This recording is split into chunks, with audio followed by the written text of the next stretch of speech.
Halo teman-teman, salam sehat selalu untuk kita semua, salam sejahtera dengan saya Bung Ropan. Kita berbicara kembali di Piala AFF U23. Pertandingan Indonesia dan Malaysia sudah berakhir. Kita tahu hasilnya untuk Malaysia 2-1. Ada kejadian yang sempat disorot oleh STY, yaitu penalti yang diperoleh Malaysia ketika pemain belakang kita, Kadek, dianggap melakukan pelanggaran terhadap Tierney, ya, sehingga wasit Hiroki Kasahara dari Jepang menunjuk titik putih, dan memang perlu untuk dipertanyakan penalti ini karena dianggap bagaimana Tierney membuat sebuah diving sehingga itu berbuah penalti, dan di sini menjadi titik balik buat Malaysia. Ya, ada momentum yang didapatkan setelah tertinggal 1-0 lewat gol Ramadan Sananta di babak pertama. Malaysia bisa menyamakan kedudukan di menit ke-54 lewat penalti Tierney. Memang kelihatan sekali sebelum jatuh Tierney sempat menarik kaos dari Kadek, dan memang ada terjatuh. Wasit melihat ini pelanggaran, padahal kalau bisa dilihat ini sama sekali tidak ada, dan STY mengatakan bahwa itu bukan pelanggaran. Memang ya bisa dipertanyakan, namun dia tidak bisa mempermasalahkan lebih jauh karena kan pertandingan sudah selesai, ya, sudah berakhir. Ini harus dilupakan, ya, dan menatap laga melawan Timur Leste. Masih ada harapan, masih ada kesempatan. Ya. STY sudah bilang, ya, bahwa pertandingan ini belum usai, laga belum usai karena masih ada satu laga lagi di grup B, sehingga mereka harus bisa menyelesaikan pertandingan itu dengan tuntas. Ya. Mau lolos atau tidak lolos, yang penting harus diselesaikan dulu pertandingan melawan Timur Leste. Dan dia berharap bahwa penampilan Indonesia akan jauh lebih baik dibanding dengan laga menghadapi Malaysia. Namun di sini juga kita bisa melihat, ya, dan mempertanyakan siapa sebenarnya wasit atau pengadil yang memimpin laga Indonesia Malaysia. Bukan mencari-cari kesalahan dari wasit. Ya, namanya wasit juga manusia, ya, terlepas apapun, banyak wasit-wasit juga membuat kesalahan-kesalahan. Tapi Hiroki Kasahara ini wasit masih muda, ya, 34 tahun, kelahiran dari Fukuoka. Dia bukan tanpa pengalaman. Dia sudah banyak memimpin, termasuk di J-League 1 dan 2 pertandingan internasional. Bahkan dia terakhir itu tercatat memimpin laga antara Yokohama Mariners menghadapi Manchester City dalam friendly match atau pramusim bagi City ketika menuju ke Jepang.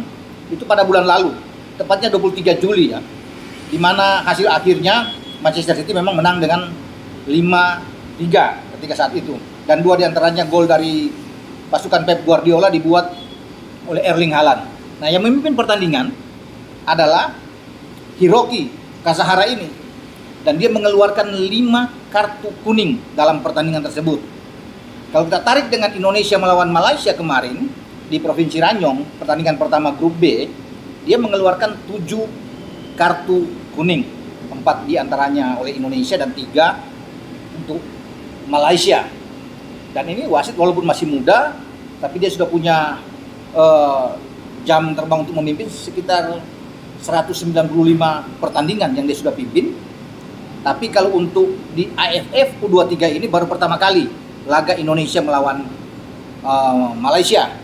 Nah, dia tercatat sudah mengeluarkan, kalau bicara kartu kuning itu, ini Hiroki ini ada 478 kali kartu kuning, 13 kartu merah yang dia cabut dari sakunya.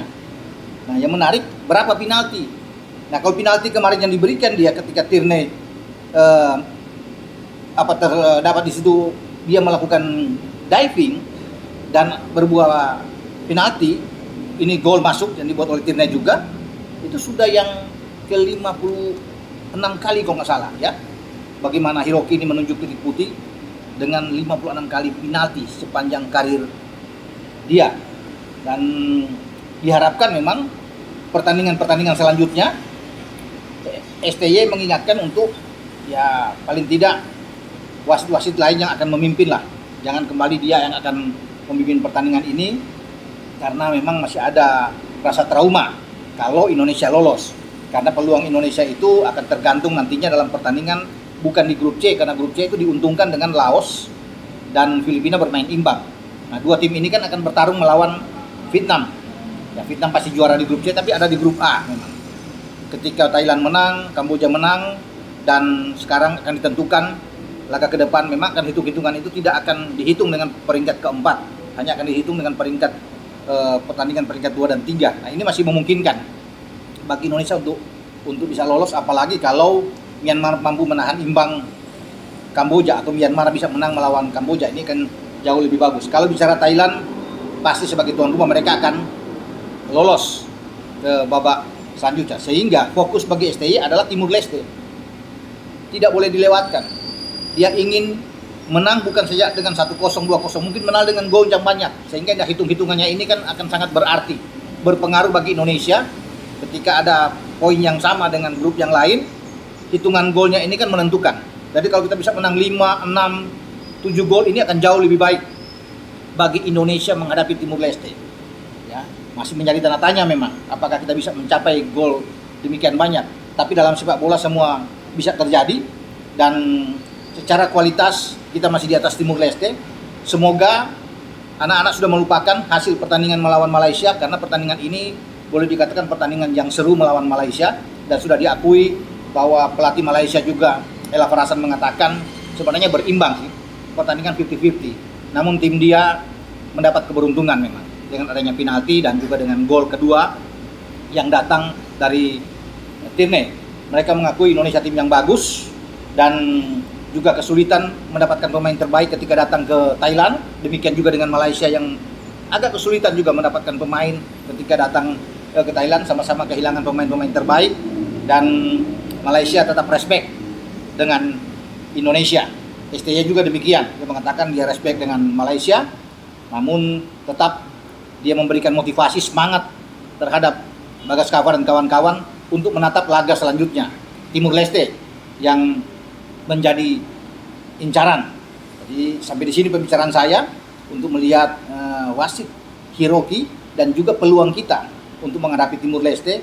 Dan harus diakui STY pelatih yang tetap ya menaruh respect terhadap lawan dan juga terhadap calon lawan kita Timur Leste. Tidak boleh menganggap enteng. STY sudah bilang harus fokus dan harus bisa memenangkan pertandingan ya sebaik mungkin.